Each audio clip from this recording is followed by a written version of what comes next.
The F0E9 error code on a Maytag washer indicates an unbalanced load, which is the most common cause of this issue. To resolve the problem, the load needs to be rebalanced. This can be done by canceling the current cycle and draining the washer, which can be achieved by pressing and holding the start or pause button, or the power button, for 3 to 5 minutes.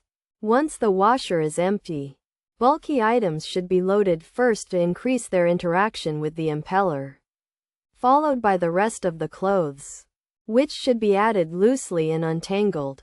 After rebalancing the load, the washer should be reset by unplugging it, waiting for 60 seconds, and then plugging it back in and pressing the power button.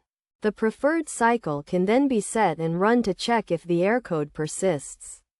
If the issue continues, it may be necessary to call a technician, which can be scheduled through the Maytag website by visiting the Service and Support section, selecting Repair or Replace, and entering the device's model number to submit a request for service.